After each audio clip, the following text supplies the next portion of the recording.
صبت علي مصائب لو أنها صبت على الأيام صرنا لياليا.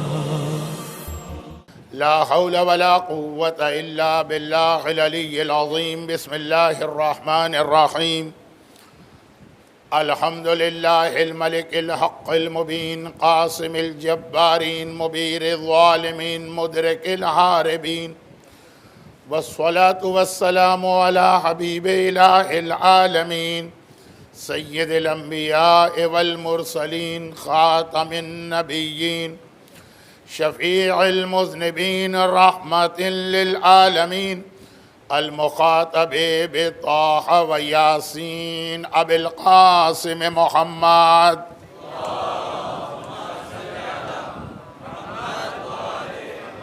وآله الطيبين الطاهرين المعصومين المظلومين المنتجبين الميامين، سيما على الإمام المنتظر والحجة الثاني عشر اللهم عجل له الفرج ولعنة الله على أعدائهم أجمعين. أما بعد، فقد قال الله عز وجل في كتابه الكريم: بسم الله الرحمن الرحيم. ألم أعهد إليكم يا بني آدم أن لا تعبدوا الشيطان إنه لكم عدو مبين وأن اعبدوني هذا صراط مستقيم.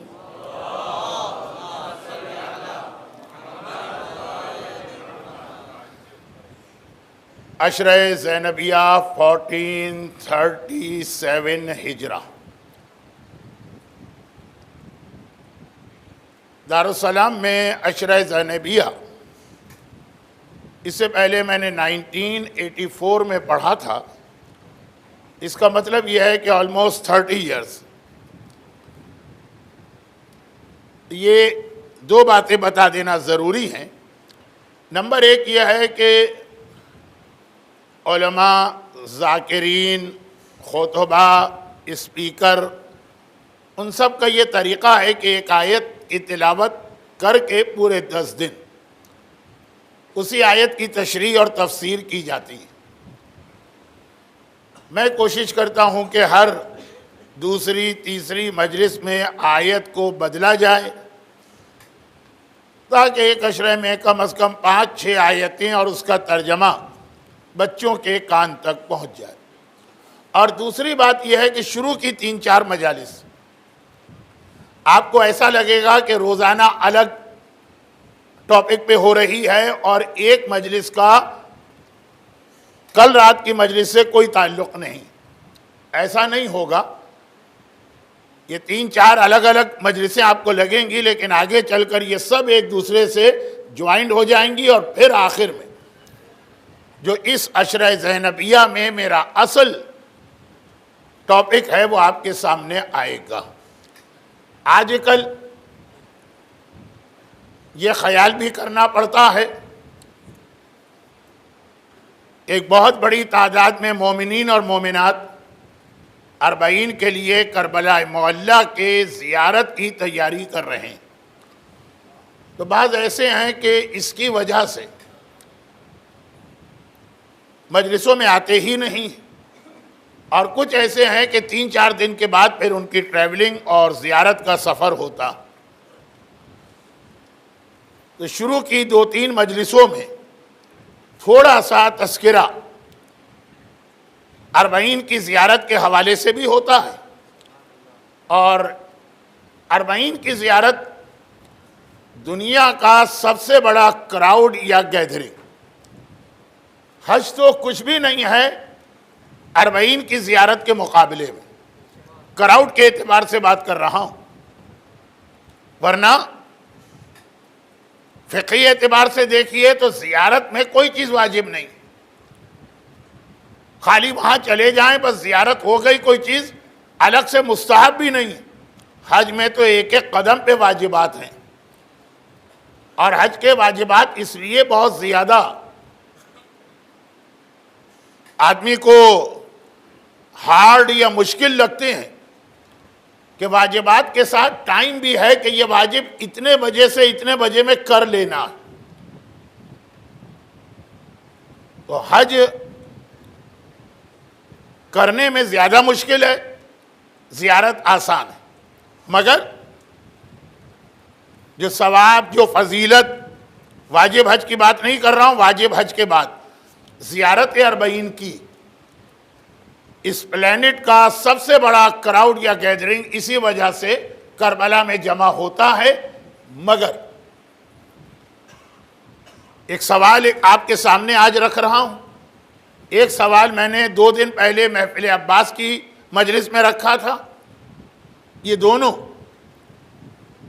سوال آگے چل کر ہمارے اس عشرے کی ایک بہت اہم مجلس بنیں گے. اور ساتھ ساتھ آج جو آیت میں نے تلاوت کی ہے یہ آپ کو زبانی یاد ہے. میں نے آیت مکمل بھی نہیں کی تو سورہ یاسین تو آلموسٹ مومنین کو زبانی یاد ہوتا ہے. میں نے آیت کمپلیٹ بھی نہیں کی اور آپ اس آیت کی تلاوت کرنے لگے اور اس میں تذکرہ شیطان کا ہے. تو شیطان کے حوالے سے بھی ایک بہت اہم میسج ان 2 مجلسوں کا مل کے جو ایک سوال میں رکھ رہا ہوں. اور وہ سوال یہ ہے کہ زیارت اربعین کے لیے جو ہمارے پاس سب سے امپورٹنٹ حدیث آئی ہے، حدیثیں تو بہت ہیں.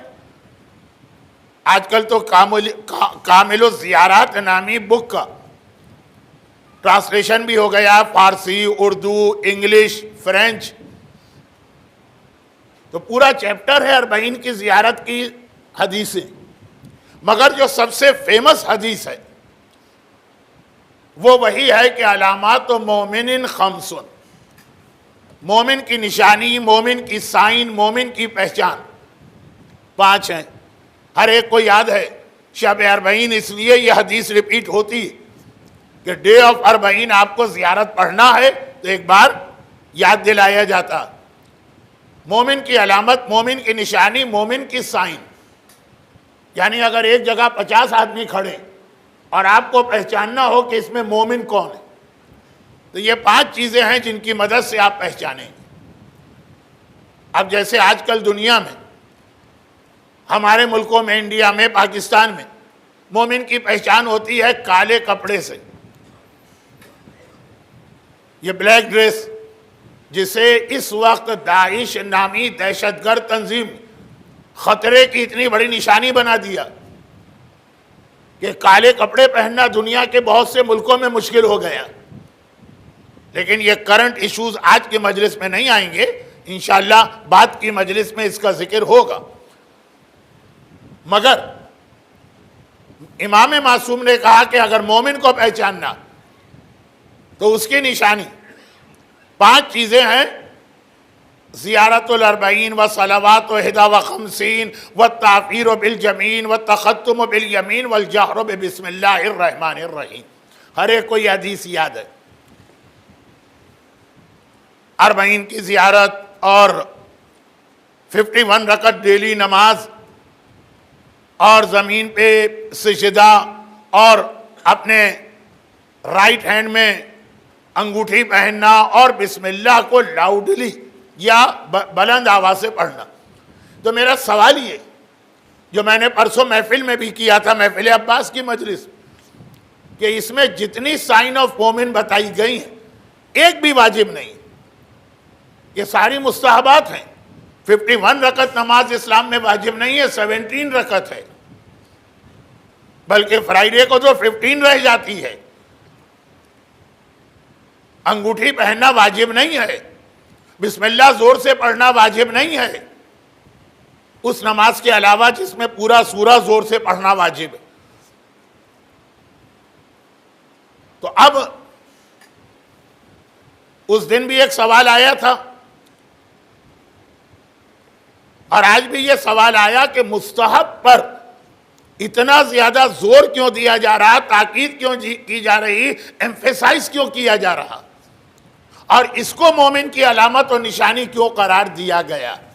بس یہ ایک سوال ہے، اس کا جواب آگے چل کے آئے گا اور بہت اہم ایک مجلس بنے گی آج کل کرنٹ جو حالات ہیں اس کے اندر. اور اس سوال کا جو میں نے سوال آپ سے 2 دن پہلے بھی کیا اور آج بھی کیا، اس سوال کا ایک بہت ہی گہرا تعلق سورہ یاسین کی اس آیت سے. One of the best tool of شیطان ٹو مس گائیڈ مومن، وہ ہے مستحبات. لیکن ابھی اتنے جملے کو انف نہ سمجھے، ابھی تو بات ہوگی. ابھی صرف آج ایک چیز عرض کرنا کہ قرآن کریم نے کہا کہ الم اعہد الیکم یا بنی آدم، اے آدم کے بیٹوں، میں نے تم سے ایک عہد لیا تھا. اب ہم کو تو یاد بھی نہیں کہ یہ عہد کب لیا گیا ہے. آپ کو یاد ہے کہ اللہ نے کس دن آپ کو کھڑا کر کے یہ عہد لیا؟ اللہ تعبدوا الشیطان، دیکھو شیطان کی عبادت نہ کرنا. لیکن اللہ کہہ رہا ہے کہ میں نے تم سے یہ عہد لیا ہے تمہارے اس دنیا میں آنے سے بھی پہلے. شیطان کی عبادت نہ کرنا، انہ لکم عدو مبین وان اعبدونی، اور میری عبادت کرنا. یہ 2 جملے جو ہیں نا، اس میں بھی ایک بہت اہم میسج. مگر جیسا میں نے کہا کہ ہر چیز آج کوئی تھوڑی آئے گی. آج اسلام نے یہ کہا شیطان کی عبادت نہ کرنا، لیکن گھر جا کے بھی نہیں بیٹھ جانا، میری عبادت کرنا. بہت سارے ایتھسٹ، نان بلیور، کافر ایسے آپ کو ملیں گے جو شیطان کی عبادت نہیں کرتے ہیں، یعنی وہ کسی ریلیجن اور دھرم کو نہیں مانتے ہیں، پھر بھی بہت آنیسٹ، بہت سچے، وعدے کے بالکل پکے، قرضہ لیں گے تو واپس کریں گے، کسی کو تکلیف نہیں پہنچائیں گے، کسی کا حق نہیں کھائیں گے، بلکہ چیریٹی کے اور صدقہ اور خیرات کے بہت سارے کام کریں گے. اتنے زیادہ کہ آج کل ہمارے ایک اسپیکر ہیں جو یہ کہتے ہیں کہ مدر ٹریسیا نے تو اتنی ہیومینٹی کی خدمت کی ہے کہ میں قیامت میں اللہ سے کہوں گا کہ اس کی شفاعت سے مجھے جنت میں داخل کرے. اب یہ جو نیکیاں ہوتی ہیں، اس کا مطلب یہ کہ وہ شیطان کی عبادت نہیں کر رہا مگر اللہ کو بھی نہیں مان رہا. یہ نہیں چلے گا. شیطان کی عبادت نہیں کرو، وہ ٹھیک، وَنِعْبُدُونِی، لیکن میری عبادت کرنا ہوگی. دونوں کو چھوڑ کے بیٹھ گئے. گناہ بھی نہیں کریں گے، لوگوں کو تکلیف بھی نہیں پہنچائیں گے اور اللہ کو بھی نہیں مانیں گے. یہ نہیں، میری عبادت کرو. اب ایک سوال یہ کہ اٹس ناٹ ایزی. اللہ کی عبادت کرنا آسان نہیں ہے، اسپیشلی 21 سینچری. یہ بچوں سے پوچھئے، مثلا میوزک چھوڑنا پڑتی ہے، ڈسکو اور ڈانس چھوڑنا پڑتا ہے. بڑوں سے پوچھئے، گیملنگ چھوڑنا پڑتی ہے، بیاج چھوڑنا پڑتا ہے. عورتوں سے پوچھئے، اتنی سخت گرمی میں حجاب کرنا پڑتا ہے، نمازیں پڑھنا پڑتی ہیں. اللہ کی عبادت بہت ہی ٹف قسم کا کام ہے. تو سوال یہ کہ وائے ہم اللہ کی عبادت کیوں کریں؟ اللہ کی عبادت کیوں کریں؟ اس کا ایک جواب تو اسی آیت میں آ گیا. اللہ کی عبادت کیوں کرے؟ وائے. یہ جو الگ الگ بچے سوال کرتے ہیں نا، داڑھی کیوں رکھے؟ وائے. شراب کیوں نہ پئیں؟ وائے. نان مسلم کا ذبیحہ کیوں نہ کھائیں؟ وائے. بیاج کیوں نہ لیں؟ وائے. صبح سویرے اٹھ کے نماز کیوں پڑھے؟ وائے.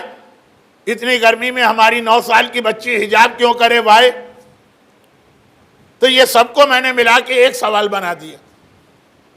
اور ہم اللہ کی عبادت کیوں کریں؟ اب اس کا جواب قرآن سے سنی. پہلا جواب تو اسی آیت میں آ گیا، اَنِعْبُدُونِی ھَذَا صِرَاطٌ مُسْتَقِیمٌ. عبادت اس لیے کرو کہ یہ وہ راستہ ہے جو سیدھا تمہیں تمہاری ڈیسٹینیشن یا منزل تک لے جائے گا. دیکھیے، فرض کیجئے کہ دنیا میں 2 سڑکیں ہوں. ایک بہت ہی شاندار گاڑی، اس کے اوپر آپ نے ایک بار دوڑا دی تو آپ 100 میل تک چلے جائیے، نہ کوئی جھٹکا لگے گا، نہ کوئی بمپ آئے گا، نہ کوئی سڑک کہیں خراب ہوگی، بالکل سیدھا. وہ جا رہی ہے ادھر، آپ کو جانا ہے ادھر. ادھر والی جو سڑک ہے وہ ٹوٹی ہوئی. جگہ جگہ اس کے اندر اسپیڈ بریکر، ہر 100 میٹر کے بعد ایک چھوٹا سا جھٹکا لگتا ہے، آپ اچھلتے ہیں، بیک پین ہے تو چیختے ہیں آپ، بڑی تکلیف کے ساتھ آپ پہنچتے ہیں۔ مگر جس کے گھر آپ کو ملنے جانا، بیمار ہیں، ہاسپٹل جانا، ہاسپٹل ادھر کیسی نو، سڑک بہت اچھی، تو کیا خالی اچھی سڑک دیکھ کر آپ اس سڑک پر ڈرائیونگ کریں گے، یا دیکھیں گے کہ جو میری منزل ہے، جو میرا مقصد ہے، جو میری ڈیسٹینیشن ہے، جو مجھے جہاں جانا ہے وہ کدھر ہے؟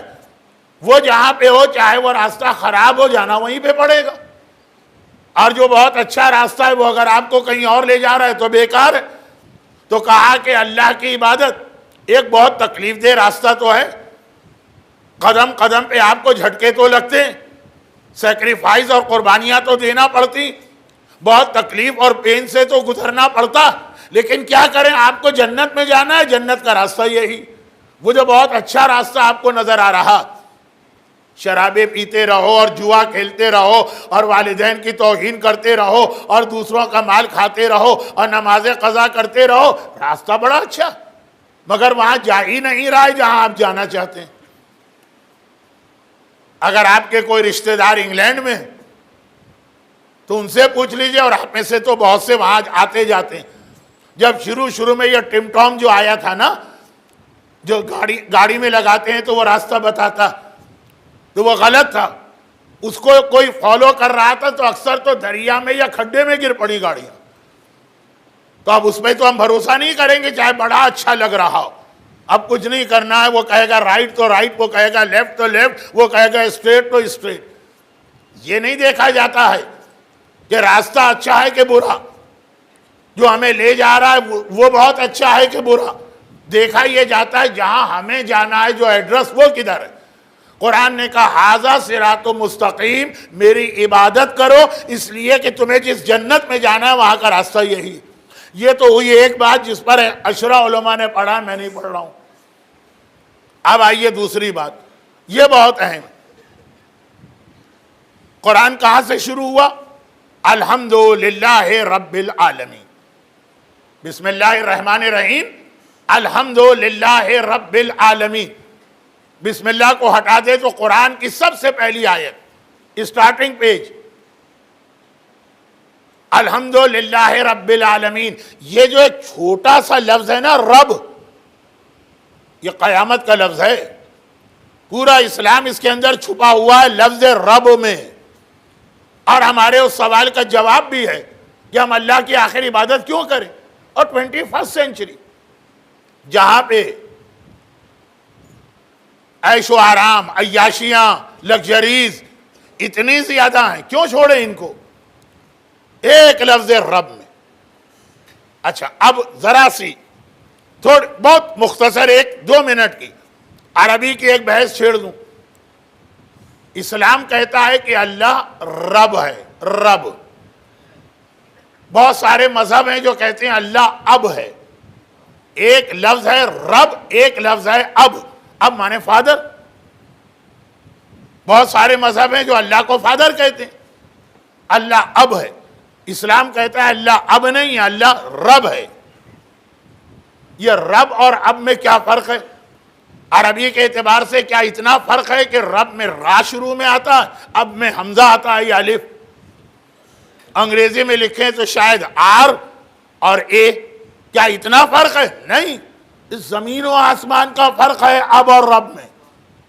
اب کسے کہتے ہیں؟ یعنی باپ، فادر، اب کے معنی باپ۔ ہر آدمی اتنی عربی تو جانتا۔ اب سے ہمیں، اب کی ضرورت ہمیں کب پڑتی ہے؟ صرف زندگی میں ایک بار، دنیا میں آنے کے لیے۔ میں بات کو لمبا بھی نہیں کرنا چاہتا، بچیاں ہیں تو بہت کھول کے بھی نہیں بیان کرنا چاہتا۔ اب یعنی باپ کی ضرورت پڑی صرف ایک مرتبہ، باپ کا ہم پر احسان ہے صرف ایک مرتبہ، ہم اس کی وجہ سے اس دنیا میں آئے، بلکہ آنے والا زمانہ تو ایسا ہے کہ ایک بار بھی باپ کی ضرورت نہیں پڑے گی، بغیر باپ کے بچے پیدا ہوں گے۔ بیچ میں ایک چھوٹی سی بات میں اس لیے کہہ رہا ہوں کہ آج کا سب سے ہاٹ ایشو یہی، اور ہر مجلس میں یا ہر دوسری مجلس میں تھوڑا تھوڑا اس کی جانب اشارہ ہوگا، آخر میں جا کے بات کمپلیٹ ہوگی۔ وہ کیا چھوٹی سی بات کہہ رہا ہوں؟ ہماری مرجعیت، ہر طرف سے آج مرجعیت پہ اٹیک ہو رہا ہے۔ عام آدمیوں سے لے کے ممبر تک سے میں نے ایسی اسپیچز سنی، مراجع ایسے، مراجع ویسے، مراجع کو کچھ نہیں پتا، انہیں معلوم نہیں دنیا میں کیا ہو رہا ہے، وہ ہماری ہمیں کیا گائیڈ کریں گے، خود وہ چل نہیں سکتے، اور پتہ نہیں کیسی بات۔ اب میں اس کی ڈیٹیل میں نہیں جا رہا ہوں، میں تو صرف یہ بتا رہا ہوں کہ پیغمبر کی ایک حدیث ہے کہ الناس اعداء بما جہلوا، کبھی لوگوں کے پاس پراپر انفارمیشن نہیں ہوتی، پوری معلومات، تو وہ اگینسٹ ہو جاتے ہیں۔ ہمیں پتہ ہی نہیں کہ ہمارے مراجع، ان کا رول، ان کا کنٹریبیوشن۔ چھوٹی سی بات، بہت سارے مسئلے ایسے ہیں ہماری قوم کو ابھی معلوم بھی نہیں ہے اور اس کے اوپر ریسرچ ہو کے فتویٰ آ چکا۔ اگزامپل بہت ہیں لیکن آج کا سبجیکٹ یا ٹاپک یہ نہیں ہے۔ چھوٹی سی مثال دیتا ہوں، 1963 میں جب حضرت امام خمینی نے شاہ کے خلاف اپنے ریولیوشن کا پہلا مرحلہ شروع کیا تو گرفتار کر کے ان کو ایگزائل میں بھیج دیا گیا اور وہ ٹرکی چلے گئے۔ نجف اشرف کا حوضہ کس عظیم شخصیت کے ہاتھ میں تھا؟ آیت اللہ العظمیٰ آغائے محسن الحکیم۔ ایسٹ افریقہ کے مومنین نے صحیح معنوں میں پراپر تقلید آغائے بروجردی اور آغائے حکیم سے کی، دونوں کا سیم ٹائم پیریڈ ہے۔ آغائے بروجردی قم میں تھے لیکن ان کا انتقال ہو گیا تھا، آغائے محسن حکیم شروع سے نجف میں تھے۔ زائرین سے ایک ریکویسٹ ہے کہ جب نجف جائیے گا مولا کے روضے کے سامنے ہی تو آغائے محسن حکیم کا روضہ اور ان کی قبر اور ان کے کچھ شہید بیٹوں کی قبر ان کے ساتھ، ایک مرتبہ جا کے ایک فاتحہ وہاں بھی پڑھ لیجئے گا۔ خیر، آغائے محسن حکیم کا زمانہ ہے، دعوت دیتے ہیں، انویٹیشن آغائے امام خمینی کو کہ آپ نجف آ جائیے۔ امام خمینی نجف پہنچے اور 65 اپنے فتووں کی کتاب پرنٹ کرائی۔ شاہ ایران کے زمانے میں ایران میں سب سے بڑا جرم یہ تھا کہ اگر کسی کے پاس امام خمینی کی کوئی بک، کوئی فلائر، کوئی تصویر نکلا، آپ ڈرگز میں ڈیل کریں، آپ آرمز اینڈ ایمونیشن میں ڈیل کریں، آپ ہیومن اسمگلنگ کریں، آپ کوئی جرم کریں، اتنا بڑا جرم نہیں ہے امام خمینی کی تصویر یا امام خمینی کی کوئی بک۔ نجف پہنچنے کے بعد پہلی بار وہ بک شائع کی۔ میں اتنا ڈیٹیل ریفرنس اس لیے دے رہا ہوں کہ بعض لوگ یہ سمجھتے ہیں کہ ہمارے علماء کا ایک طریقہ ہے کہ جب کوئی چیز ویسٹ سامنے لاتا ہے وہ کہتے ہیں یہ تو ہمارے پاس پہلے سے تھی، تو پہلے سے تھی تو پہلے بتایا کیوں نہیں؟ اب بتا رہے ہیں تو لوگ سنتے نہیں۔ 65 اس کتاب کے اندر آغائے خمینی آخر میں جدید مسائل پر بحث کی۔ اچھا، ہر مرجع کی یہ بک ہے لیکن چونکہ پرانے مراجع کا انتقال ہو گیا تو ان کی بک بھی اب نہیں پرنٹ ہوتی۔ مثلا آج کل جو بہت ایک ہاٹ ایشو ہے، یہ ملی بھی باتیں ہیں، یورپ میں یہ کہا جا رہا ہے کہ روزے کا سسٹم چینج ہونا چاہیے۔ یہ 20 گھنٹے کا روزہ، یہ 22 گھنٹے کا روزہ، یہ 23 کلاک کا روزہ، اور 9 سال کی بچی۔ اب وہاں پہ آج کل یہ موومنٹ بہت چل رہا، آپ کے علم میں ہوگا کہ خود آپ کی افریقن خوجہ کمیونٹیز میں کتنے اس وقت نوجوان ہیں، بچے نہیں، نوجوان، جو 4 بجے اپنا روزہ فنش کر لیتے ہیں، مغرب ہوتی ہے رات کے 10 بجے۔ اس اعتبار سے کہ وہ کنونس ہو گئے ان سو کالڈ اسکالر کی دلیلوں سے کہ بھئی اتنا لمبا روزہ نہیں۔ خیر، وہ ایک الگ چیز ہے۔ اتنا تو مجھے یقین ہے کہ دارالسلام میں کوئی ایسا مومن نہ ہے نہ آئندہ پیدا ہوگا۔ اگر پیدا ہوگا بھی تو پہلے یورپ جائے گا، پھر 4 بجے روزہ کھولا کرے گا، تو خیر یہاں رہ کے تو پاسبل نہیں۔ تو اب وہاں پہ ایک بات، انگلینڈ میں 18 آورز کا روزہ ہے، ناروے اور سویڈن میں تو 22 آورز ہے۔ اور اس وقت جب یہ نیا ایشو آیا تھا تو لوگ کہتے تھے کہ بھئی ہمارے مراجے کو کیا پتا کہ دنیا کہاں سے کہاں پہنچ گئی، یہ بیچارے کبھی نجف سے باہر نہیں نکلے، انہیں کیا معلوم ایسا ملک بھی ہے جہاں 23.5 آور کا روزہ ہوتا، سورج نکلا اور ڈوب گیا ونٹر میں، اور رات ایسی ہے کہ 11:30 پہ روزہ کھلا، 12 o'clock دوبارہ اسٹارٹ ہو گیا امساک کا ٹائم۔ ہمارے مراجے کو کیا معلوم کہ دنیا میں کون کون سے علاقے ہیں، وہ تو نجف اور قم اور انڈیا اور پاکستان اور افریقہ کو دیکھ کے فتویٰ دیتے ہیں۔ اب میں کیا کہتا اس جملے پر سر پکڑ کے بیٹھ گیا۔ کل میں نے کہا تھا قم کا حوضہ 100 سال پہلے بنا، نجف کا حوضہ 1000 ایئر شیخ طوسی نے بنایا، ان کی کتاب مبسوط ابھی تک موجود ہے اور پرنٹ ہوتی ہے۔ مجتہد کے درس میں یہ کتاب بہت کام آتی، اس میں یہ مسئلہ ڈسکس کیا گیا 1000 سال پہلے کہ جہاں ملکوں میں 22 گھنٹے 23 گھنٹے کا دن ہو، آدھے گھنٹے کی رات ہو، یا جہاں 6 مہینے کا دن ہو 6 مہینے کی رات ہو، وہاں روزے کا کیا حکم ہے۔ میں یقین کے ساتھ کہہ سکتا ہوں کہ آج مرجع پہ اعتراض کرنے والے کو نہ اس کے باپ کو، نہ اس کے فرشتوں کو، نہ اس کے دادا کو پتا ہوگا کہ دنیا میں ایسے علاقے ہیں۔ یہ تو آج پتا چلا ہے نا جب آپ یورپ گئے، مرجع نے 1000 سال پہلے فتویٰ بھی دے دیا کہ ایسے علاقوں میں کیا حکم شرعی۔ کیا سمجھتے ہیں لوگ ہمارے مراجع کو؟ تو ان کی ریسرچ امام خمینی کی اس کتاب میں، کیونکہ یہ کتاب امام خمینی کی ہر بک بار بار پرنٹ ہوتی ہے، اس لیے میں اس کا ریفرنس دے رہا ہوں، ورنہ یہ تقریباً ہر مرجع نے ڈسکس کیا۔ وہ کتابیں آج کل نہیں، مگر 65 والی کتاب بھی بہت پرانی، اس میں یہ ڈسکشن ہے کہ ایک زمانہ آئے گا جب بغیر باپ کے بچے پیدا ہوں گے، ماں ہوگی۔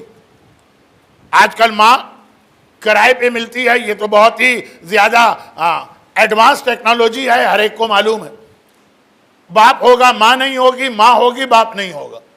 اس کے بعد پھر ایک مسئلہ یہ ڈسکس کیا گیا، میں گھڑی کو دیکھ رہا ہوں کہ جماعت نے گھڑی ٹھیک کی ہے تو یقیناً تھوڑا سا تو میں اس گھڑی کا احترام کروں اور اس کا خیال کروں۔ تو ایک یہ ہے کہ انسان باپ کے ذریعے دنیا میں آتا ہے نا، باپ، اب کو سمجھا رہا ہوں، باپ تو خیر باپ کیسے بچے کو پیدا کرنے کا سبب بنتا؟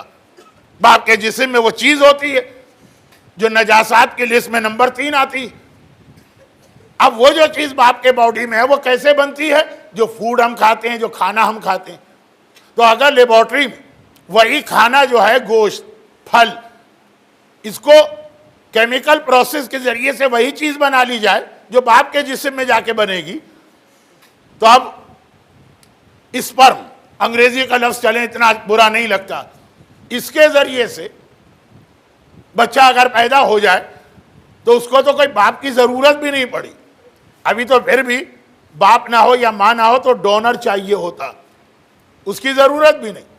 پھلوں سے، گوشت سے، روٹی سے، چاول سے، یہی جو ہم کھاتے ہیں اسی سے تو ہمارے شریر میں یا باڈی میں مختلف چیزیں بنتی ہیں۔ وہ چیز اگر بغیر ہیومن باڈی کے لیبارٹری میں بنا لی جائے اور بچہ پیدا ہو، اب یہ 65 میں بحث ہو رہی ہے، اب یہ بچہ پیدا ہوگا تو پہلا سوال یہ پروسیس یا یہ عمل حلال ہے کہ حرام؟ نمبر 1 کلوننگ 96 میں سامنے آئی تو لوگ کہہ رہے تھے کہ دیکھیں ایک بالکل نئی چیز ہے، ہمارے مراجع کو تو پتہ بھی نہیں ہوگا۔ 65 میں کلوننگ سے بھی بہت آگے کی ٹیکنالوجی پہ بحث ہو چکی ہے کہ اب پہلی بات باپ بھی نہیں ہے، ماں بھی نہیں، یہ بچہ یہ حلال ہے یہ عمل کے نہیں، اور اگر یہ عمل جائز ہے تو اس بچے کا اسٹیٹس کیا؟ اسے حلال زیادہ مانیں گے کہ یہ حلال زیادہ نہیں مانیں گے؟ کیا ضرورت پڑی اس مسئلے کہ اگر ایسا بچہ جو بغیر باپ اور ماں کے ڈائریکٹ فروٹ سے پیدا کیا گیا وہ نماز جماعت پڑھائے تو نماز جماعت کی ون آف دا کنڈیشن ہے حلال زیادہ، ہم اس کے پیچھے نماز پڑھ سکتے ہیں کہ نہیں پڑھ سکتے ہیں؟ بہت سارے مراجع کے پاس، not all of them، طلاق کا وٹنس بھی حلال زیادہ ہونا چاہیے۔ اگر یہ بچہ کبھی ترقی کر کے اور نالج حاصل کر کے مرجع بن گیا تو اس کی تقلید کر سکتے ہیں کہ نہیں کر سکتے ہیں؟ باپ بھی نہیں ہے، ماں بھی نہیں ہے، کوئی حرام کام بھی نہیں ہوا، لیکن یہ فروٹ سے پیدا ہوا، میں فتوے نہیں بتا رہا ہوں، میں بتا رہا ہوں کہ 65 سے پہلے مسائل پہ ڈسکشن ہو چکا ہے، مراجع فتویٰ دے چکے ہیں۔ جب ہمارے آج کے بہت سے سو کالڈ اسکالر کو نہیں پتا تھا کہ دنیا اتنی ترقی کرنے والی، پھر حجاب کا مسئلہ آتا کہ اس کا تو دنیا میں کوئی محرم ہے ہی نہیں، یا سب محرم ہیں اس کے۔ کیا میں نے بات کہی؟ ایک سیب ہے ایپل، اس سے 2 بچے بنائے گئے، ایک لڑکا بنا ایک لڑکی، یہ محرم ہے کہ نامحرم؟ دونوں بنے ایک سیب سے۔ شادی ہو سکتی ہے کہ نہیں؟ پردہ ہے کہ نہیں؟ یہ سب ڈسکشن ہو چکا ہے آج سے 50 سال پہلے۔ ہمارا حوزہ بہت ایڈوانس ہے، یہ ساری ٹیکنالوجی، یہ ساری نالج، یہ ساری سائنس ہمیں اور آپ کو نہیں پتا، مرجع کو پتا ہے، اس پر اس نے فتوے بھی دے دیے کہ اس کا نتیجہ کیا ہوگا۔ لیکن یہ بات میں نے کیوں بیچ میں لے کے آ گیا؟ اس لیے کہ وہ بچے تو بغیر باپ کے ہوں گے۔ عام بچوں کو بھی باپ کی ضرورت صرف ایک بار پڑتی ہے۔ اچھا، میں جو آج باپ کے بارے میں کہہ رہا ہوں، ٹائم کم ہے، ماں کے بارے میں نہیں کہہ پاؤں گا، تو جو کچھ باپ کے بارے میں ہے اس کو 3 سے ملٹیپلائی کر دیجئے، وہ ماں کا حق بن جائے گا۔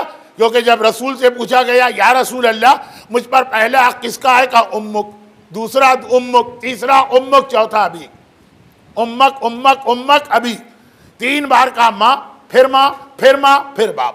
تو خیر، اب میں بات کر رہا ہوں باپ کی۔ اب باپ صرف ایک بار آپ کو ضرورت، اس کے بعد باپ کی کوئی ضرورت نہیں ہے، بلکہ اگر باپ مر بھی جائے تو بچہ زندہ رہتا۔ کتنے ایسے بچے ہیں پیدا ہوئے، باپ کو دیکھا بھی نہیں اور باپ مر گئے۔ ایسے بچے بھی ہیں کہ پیدا بھی نہیں ہوئے ہیں، خالی ان کی ماں پریگننٹ ہے، حاملہ، اور باپ کسی ایکسیڈنٹ میں، بیماری میں مر گئے۔ باپ نہیں رہا تب بھی بچہ دنیا میں زندہ آتا ہے، سروائیو کرتا ہے۔ بلکہ انڈیا کے ایک پریزیڈنٹ تھے 66 میں، ذاکر حسین، مسلمان، پہلا مسلم پریزیڈنٹ۔ انہوں نے ایک بار ایک لسٹ بنائی تھی اپنے حالات لکھتے ہوئے کہ یہ دیکھا ہے کہ وہ بچے جو آرفن ہو جاتے ہیں، بہت چھوٹے ہیں، جب باپ مر جاتا ہے وہ زیادہ ترقی کرتے ہیں، وہ دنیا کے اندر بڑے اسٹیٹس پہ پہنچتے ہیں، وہ زیادہ محنت کرتے ہیں۔ ایک لسٹ بنائی، وہ خود بھی اس میں شامل تھے کہ بہت چھوٹے تھے جب ان کے باپ کا انتقال ہو گیا، یتیم۔ تو باپ کی ضرورت صرف دنیا میں آنے کے لیے پڑتی ہے ایک بار، اور جو آگے ٹیکنالوجی ہے تو ایک بار بھی یہ باپ کی ضرورت نہیں رہے گی۔ مگر ایک بار، صرف ایک بار جس باپ کی ہمیں ضرورت پڑی، اس کا اسلام نے کتنا ہائی اسٹیٹس بتایا۔ باقی باتیں چھوڑ دیجئے، ٹائم نہیں، صرف میں زیارت کے پوائنٹ آف ویو سے بات کر رہا ہوں۔ لوگ زیارت پہ جا رہے ہیں، بہت اچھا، زیادہ سے زیادہ جانا چاہیے، خاص طور پر جب یہ IS یا داعش کی دھمکی اور تھریٹ آتا ہے، کہ ہم دیکھیں گے اس سال کون زیارت پہ آتا، تو جانا واجب، زیادہ جانا واجب ہو جاتا ہے، وہ سب اپنی جگہ۔ مگر کچھ چیزیں، کچھ پوائنٹس زیارت کے حوالے سے سننا۔ 14 معصومین، نہیں شہزادی کا نہیں، 13 معصومین کا ایک ایک واقعہ میرے پاس ہے، بلکہ چھٹے امام کے، 5ویں امام کے تو ایک سے زیادہ، اتنے سارے واقعات میرے پاس ہیں۔ میں اس کو پڑھنا شروع کروں تو پورا اشرا ختم ہو جائے، لیکن سب کا بیسک پوائنٹ ایک ہے، تو ریپیٹ نہیں کرتا ہوں۔ جو طریقہ ہوتا ہے نا، عام طور پہ آپ کوئی بک خریدتے ہیں، مارکیٹ میں اٹھاتے ہیں، شروع میں دیکھتے ہیں، آخر میں دیکھتے ہیں، پہلے معصوم کا واقعہ، آخری معصوم کا واقعہ۔ زیارت باپ، اویس قرنی، اللہ کے رسول کے زائر۔ اسلام میں ساری زیارت آئی، سورہ نساء کی آیت 64 سے رسول اللہ کی زیارت، وہاں سے اسلام میں زیارت آئی۔ جیسے روزہ کیسے آیا، یا ایھا الذین آمنوا کتب علیکم الصیام کما کتب علی الذین من قبلکم لعلکم تتقون۔ زیارت کیسے آئی، وَلَوْ أَنَّهُمْ إِذْ ظَلَمُوا أَنفُسَهُمْ جَاءُوكَ، اگر یہ لوگ تیرے پاس آئیں، یہاں سے زیارت آئی۔ ایک نوجوان اونٹ پر سوار مدینے میں انٹر ہوا، مسجد النبوی کے سامنے جا کے رکا، وہاں ہر وقت مسجد النبوی کے سامنے ہر وقت لوگ رہتے ہیں۔ ایک آدمی سے کہا جا کے رسول اللہ کو بلا کے لاؤ، میں ان کی زیارت کرنا چاہتا ہوں۔ پہلے تو یہ آدمی شوق، یہ کون لاٹ صاحب کے بچے آئے ہیں کہ رسول کو بلوا رہے ہیں کہ آپ آئیے میں آپ کی زیارت کرنا چاہتا ہوں. دیکھیں یہ تو کوئی بڑا آدمی آرڈر دے گا نا کہ فلاں کو بلا کے لاؤ، یہ ہیں کون؟ لیکن بہرحال اس پیغمبر نے کہا اخلاق، پولائٹنس، نرمی مومن کی پہچان. کہا کہ رسول اللہ تو آؤٹ آف ٹاؤن ہے، مدینے سے باہر گئے ہوئے ہیں. کب آئیں گے؟ کہا 3 دن کے بعد آئیں گے. 3 دن یہ تو بہت. وہیں سے اپنے اونٹ کو یو ٹرن کیا، چلا گیا. سارے مدینے میں 3 دن تک ٹاک آف دا ٹاؤن، یہی بات، یہی چرچا رہا. یہ کون صاحب تھے؟ اتنے لاٹ صاحب کے بچے بن کے آئے کہ پہلے تو اونٹ پر بیٹھے بیٹھے رسول کو بلوایا، اور جب پتا چلا رسول نہیں آئے تو مدینے میں اسٹے کرنے کو تیار نہیں ہوئے، وہیں سے واپس چلے گئے. عجیب، گستاخ، بدتمیز، بےہودہ آدمی تھا. 3 دن. یہ اسی لیے اسلام کہتا جب تک مسئلہ پورا نہ سمجھو کوئی کامنٹ پاس نہ کرنا. اور فیس بک کہتی ہے، واٹس ایپ کہتا ہے ابھی وہ آدھی بات سنی ہے اور ساری دنیا میں اس کو فارورڈ کر کے پھیلا دو. یہ فیس بک کا جو طریقہ ہے نا، ابھی آپ نے پورا میسج بھی نہیں پڑھا، فارورڈ جھٹ سے آپ نے پہنچا دیا. یہ ہے شیطان کی عبادت. لا تعبدوا الشیطان، یہ ہم شیطان کی عبادت کرتے ہیں، اور وہ اللہ کی عبادت ہے کہ ٹھہرو پہلے پورا مسئلہ سمجھو. مدینے کے لوگوں نے خیال نہیں کیا اس کے خلاف. 3 دن بعد رسول اللہ ہے. ہر ایک چاہ رہا ہے کہ رسول کو بتائے. وہ نوجوان آیا تھا، مگر اس سے پہلے کہ رسول کو بتائے پیغمبر مسجد کے دروازے پہ پہنچ کے رک گئے. چہرہ اٹھا کے ہوا میں کچھ سونگنے لگے اور کہنے لگے مدینے والوں میری ایبسنس میں کیا ہوا تھا؟ انی اشم رائحۃ الرحمن من جانب الیمن، یمن کی جانب سے مجھے خداوند رحمان اور رحیم کی خوشبو آ رہی ہے. کیا ہوا تھا؟ اب لوگ چکرا، یا رسول اللہ 3 دن میں تو بس یمن سے ایک آدمی آیا تھا اور وہ اتنا بدتمیز تھا، آپ کو بلوا رہا تھا، آپ نہیں تھے تو واپس چلا گیا. پیغمبر نے کہا تم جس کی برائی کر رہے سب سے زیادہ اس کی زیارت قبول ہے. یہ لوگ صبح شام رسول کی زیارت کرتے ہیں، ان کی زیارت قبول نہیں ہے. جس نے زیارت ہی نہیں کی پوری زندگی، سب سے زیادہ اس کی زیارت قبول ہے. کیوں؟ وہ یمن سے آیا ہے. یمن کیا ہے؟ مدینے کے بعد مکہ ہے، مکے کے بھی بعد یمن ہے.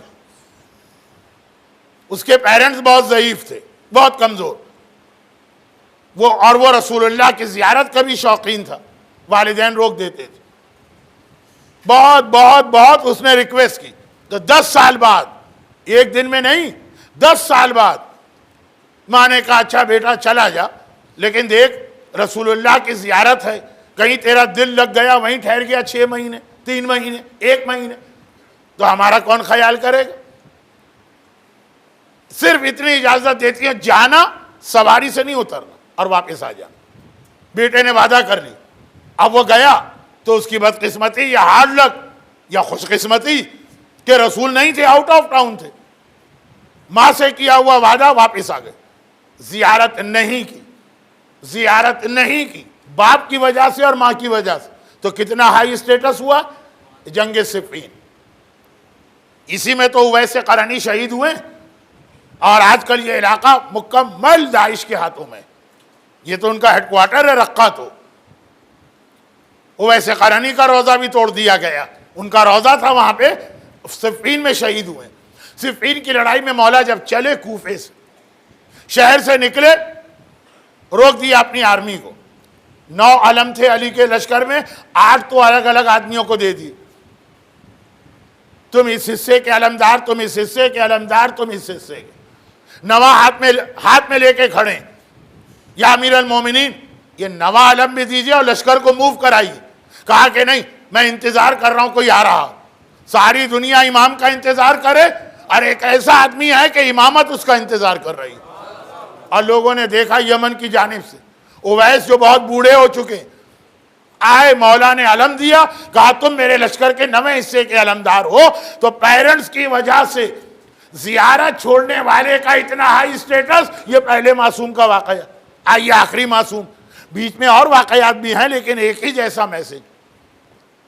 کربلا کے قریب 3-4 گھنٹے کے ڈسٹنس پر ایک نوجوان رہتا تھا کربلا کے چاروں طرف، چھوٹے چھوٹے ٹاؤن، گاؤں اور سارے صاحبان ایمان کے، ایک نوجوان رہتا۔ ملاقات امام ایک بک ہے جس میں 114 واقعات ہیں۔ قرآن کے کتنے سورے ہیں؟ 114۔ ہمارے ان عالم اسی نمبر کے حساب سے یہ واقعات جمع کیے ہیں، اس میں بھی یہ روایت ہے۔ میں کوشش کرتا ہوں کہ ایسا ریفرنس دوں کہ آپ اس کو جا کے چیک کر سکیں۔ ایسی کتاب کا نام نہ لوں جو دنیا میں صرف ایک کاپی کہیں برٹش میوزیم کے والٹ کے اندر بند ہے کہ آپ وہاں جا ہی نہ سکیں۔ مجبوری ہو جائے تو الگ بات ہے، ورنہ میں ریفرنس ایسی کتاب کا دیتا ہوں جو مارکیٹ میں بھی اویلیبل ہے اور لائبریری میں بھی۔ ملاقات امام کتاب۔ اب یہ باپ اس کا بہت بوڑھا ہے، باپ، ماں ہے ہی نہیں، مر چکی ہے۔ یہ پورا ویک باپ کی بڑی خدمت کرتا، بٹ ایوری شب جمعہ باپ سے پرمیشن لیتا کہ آج کی رات مجھے کربلا کی زیارت کو جانا۔ انبیاء آتے ہیں، ائمہ آتے ہیں، فرشتے آتے ہیں، کربلا کی زیارت شب جمعہ۔ اب تو آپ کو بھی معلوم ہے کہ ایوری شب جمعہ اتنا بڑا کراؤڈ ہوتا ہے کہ مخصوصی سے کم نہیں ہے، نارمل شب جمعہ بھی۔ تو کہا کہ شب جمعہ آپ دارالسلام سے کربلا جا رہے، وہ تو کربلا کے قریب رہتا ہے 4 گھنٹے کے فاصلے پر۔ کہا بابا میں نے پورا ویک آپ کی خدمت کی، واپس آ کے بھی آپ کی خدمت کروں گا، صرف امام حسین کی زیارت کے لیے مجھے شب جمعہ پرمیشن دے دیجئے، فجر تک واپس آ جاؤں گا۔ اب باپ کیا بولے؟ دیکھیں بعض چیزیں ایسی ہیں کہ ہمارا دل نہیں چاہ رہا، مگر اتنا کوئی مذہبی معاملہ ہوتا ہے کہ ہم بول بھی نہیں سکتے۔ کیوں مجتہدین نے توضیح المسائل میں یہ مسئلہ لکھا، آپ وضو کریں تو پانی حلال ہونا چاہیے، مباح، یعنی آنر راضی ہو۔ اب اگر آپ نے اس سے کہا کہ میں وضو کر لوں، آپ کو پتا ہے یہ راضی نہیں، یہ پانی اس نے رکھا ہے کسی اور کام کے لیے، مگر وضو کا نام سن کے وہ کچھ بول بھی نہیں رہا ہے، ہاں ہاں، لیکن آپ کو اس کے دل کی حالت پتا ہے، آپ کے لیے پانی کا استعمال حرام ہے، کیونکہ اس کے دل کی حالت معلوم۔ بہت ہی قریبی رشتہ دار، دوست، کوئی چیز نظر آئی، آپ کا من آ گیا، آپ نے کہا میں لے لوں، اور وہ کیسے منع کرے؟ ریلیشن ایسا، لیکن اس کے اسٹائل سے پتا چل رہا ہے وہ راضی نہیں، لیکن کہا بسم اللہ۔ الغاصب بالحیا کالغاصب بالجفا، حدیث ہے۔ جس طرح ظلم کر کے چیز کو لینا گناہ ہے، کسی کے حیا سے فائدہ اٹھا کے بھی چیز لینا گناہ۔ اب مسئلہ یہ کہ آدمی تو کہہ رہا ہے یس، لیکن آپ کو پتا ہے کہ وہ دل سے راضی نہیں، حرام ہو جائے گا۔ باپ، امام حسین کی زیارت کی بات آ گئی، شب جمعہ کی بات آ گئی، کیسے کہے کہ نہیں امام حسین کی زیارت کو نہ جاؤ، مگر دل سے راضی نہیں؟ کہتے تھا جاؤ بیٹا، بیٹا سمجھتا ہے بس یہ یس انف ہے۔ 3 4 5 مہینے ایسا ہی رہا۔ اچھا اب جب یہ جاتا ہے تو چونکہ اسلام میں 3 آدمیوں پہ لعنت آئی، اکیلے کھانا کھانے والا، اکیلا گھر میں سونے والا، اکیلا سفر کرنے والا۔ اکیلے مت جاؤ، کسی کے ساتھ جاؤ۔ تو یہ سفر میں دیکھتا ہے کوئی اور اسی راستے پہ جا رہا ہے، اس کے ساتھ ہو جاتا۔ پہلے اچھا بھی تھا، آج کل برا۔ آپ کسی کو ساتھی بنائیں گے وہ آپ کو مائیکل جیکسن کے گانوں پہ لگا دے۔ خواتین کا کوئی ساتھی ہے تو غیبتیں شروع ہو جائیں گی۔ آج کل کہاں لوگوں میں اتنی حیا اور احساس، ساتھ ہو گیا۔ اب جب یہ چلے 4 گھنٹے تک کربلا نظر آنے لگا، وہ کربلا گولڈن ڈوم، سنہرا گنبد۔ اس نے ساتھی نے کہا میں جا رہا ہوں، مجھے کہیں اور جانا، ٹھیک ہے خدا حافظ۔ ایک سوال اس نے یہ کیا کہ 4 گھنٹے میں نے دیکھا اتنی تیری نالج ہے کہ آج کے کسی مرجے کی بھی یہ نالج نہیں، اتنا بڑا تو عالم ہے، ایک سوال کا جواب دے دے۔ کیا غیبت میں آج کل کوئی مومن امام زمانہ سے مل سکتا؟ اس نے مسکرا کے کہا 4 گھنٹے امام زمانہ کے ساتھ سفر کر رہا ہے اور پوچھ رہا ہے کہ کیا کوئی امام زمانہ سے مل سکتا؟ میں ہی تمہارا امام زمانہ ہوں، لیکن اب جب پتہ چل گیا مجھے فوراً غائب ہونا۔ یہ جملہ بہت اہم ہے لیکن اب وقت نہیں رہا، کل پرسوں امام زمانہ پر بات بھی مجھے کرنا ہے، اس نے کہا اچھا مولا غائب ہوتے ہوتے صرف یہ بتا دیجئے کہ آپ مجھ سے خوش ہیں؟ ہر مومن کو یہ فکر ہونی چاہیے. کہا تم بہت اچھے نوجوان ہو, تمہارا ہر عمل مجھے پسند ہے سوائے ایک کے, یہ تم کربلا زیارت کو آتے ہو.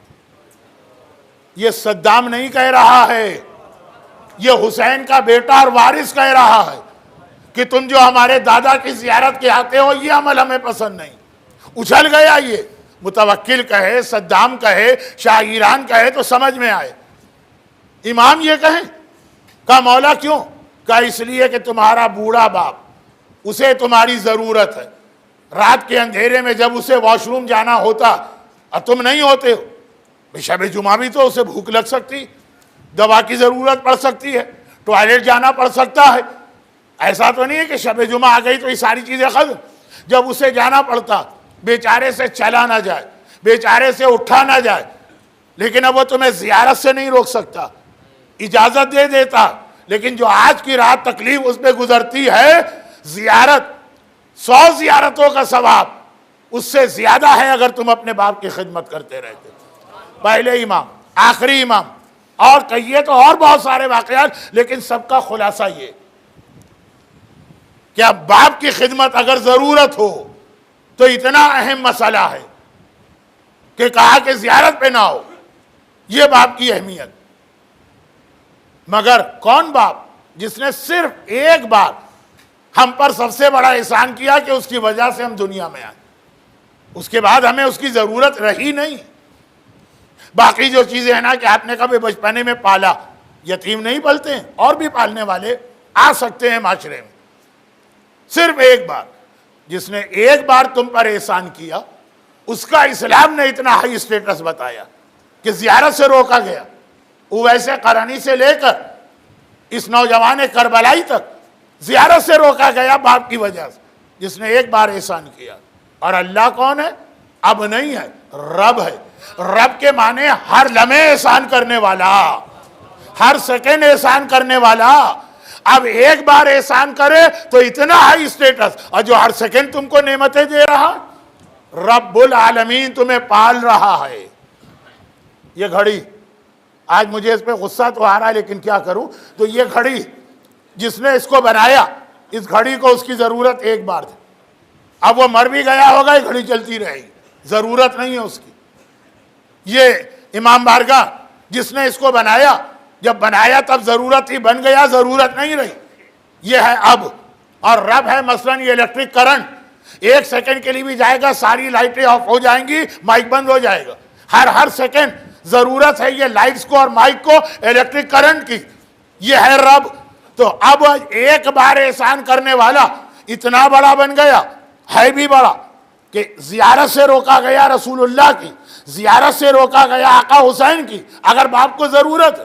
اور جو ہر لمحے تم کو احسان نعمتیں عطا کر رہا, ہر لمحے تم اس کے محتاج ہو, اس کا حق کتنا بڑا بنے گا؟ یہ اس سوال کا جواب, اللہ کی عبادت کیوں کریں؟ وائے اس لیے کہ وہ تمہارا اب نہیں ہے, وہ تمہارا رب ہے. اور رب کی ضرورت ہر سیکنڈ ہے تو رب کا حکم بھی ہر سیکنڈ ماننا.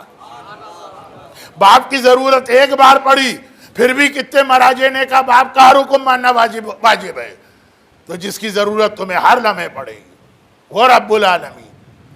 تم داڑھی اور حجاب اور شراب اور نان اسلامک ذبیحے والی چیزیں اور جھوٹ, ان چیزوں سے گھبرا کے کہتے ہو کہ واہ ہم اسلام کو فالو کریں, اور حسین اپنا سارا گھرانہ قربان کر کے بھی کہتے ہیں خدا بندہ جو تیرا حق ہے وہ میں ادا نہ کر سکتا. تمہارے لیے اتنی قربانی بہت بڑی ہے, گانا بند کر دینا پڑے گا اگر ٹی وی پہ آ گیا, حجاب سر پہ ڈالنا پڑے گا اگر نامحرم سامنے نظر آ گیا, جبکہ وہ تمہارا بھی رب ہے, وہ حسین کا بھی رب ہے. اور حسین اتنی بڑی قربانی دے کے بھی یہ کہتے ہیں کہ خدا بندہ جو حق تھا وہ ادا نہ ہوا. یہ مولا کا بھی جملہ ہے, یہ حسین کا بھی جملہ ہے, یہ سجاد کا بھی جملہ. مگر عشرہ زینبیہ ہے, اس لیے تقریباً ہر مجلس میں شام ہی سے ریلیٹڈ مصائب پڑھوں گا، ایک آدھ دن شاید اس سے ہٹنا پڑے، ورنہ عشرہ زینبیہ زینب کا عشرہ رب مانا ہے حسین نے، تو اتنی قربانی دے کے بھی حسین سمجھ رہے ہیں اس کا حق ادا نہ ہو۔ مگر یہاں پر میں ایک فیصلہ نہیں کر پا رہا کہ حسین کا امتحان بڑا ہے یا سجاد کا امتحان بڑا۔ ہاں، ایک جملہ سجاد کا ایسا ملتا کہ اگر یہ جملہ نہ ہوتا تو میں تو کبھی بھی اس طرف میرا ذہن بھی نہیں جاتا۔ ایک نان مسلم جو کچھ نہیں جانتا کربلا، وہ آ کے ہم سے سوال کرے کہ یہ بتاؤ کربلا میں سب سے بڑا امتحان، قربانی، سیکریفائس، مصیبت کیا تھی؟ چلے مصیبت کا لفظ گجراتی میں بھی ہے، اردو میں بھی ہے، فارسی میں بھی ہے، عربی میں ہے تو سمجھ میں آ جائے گا۔ کربلا کی سب سے بڑی مصیبت، وہ کہہ رہا کہ مجھے ڈیٹیل نہیں بتاؤ، صرف ایک چیز میں پوچھ رہا ہوں، سب سے بڑی مصیبت۔ تو میرے دماغ میں تو سب سے پہلے قاسم آتا، حسن مجتبیٰ کا 13 سال کا گلبدن قاسم۔ میرے مرحوم استاد مولانا مصطفیٰ جوہر صاحب ایک جملہ کہتے تھے، کربلا کی ساری مصیبتوں میں ہر ایک نے حسین کا ساتھ دیا، صرف ایک مصیبت ایسی ہے جس میں سوائے قاسم کے کسی نے چچا کا ساتھ نہیں دیا، اور وہ ہے بدن کا ٹکڑے ٹکڑے ہونا اور پامال ہونا۔ یا قاسم کا بدن پامال ہوا یا آقا حسین کا، مگر وہاں بھی ایک فرق ہے، حسین مر چکے تھے جب لاشیں پر گھوڑے دوڑائے گئے، قاسم زندہ تھا، 13 سال کا قاسم زندہ تھا جب اس طرح گھوڑے دوڑے کہ قاسم کی دائیں پسلیاں ٹوٹ کے بائیں طرف آ گئیں، بائیں پسلیاں ٹوٹ کے دائیں طرف آ گئیں۔ میں نے کہا اس سے بڑی مصیبت کیا ہوگی؟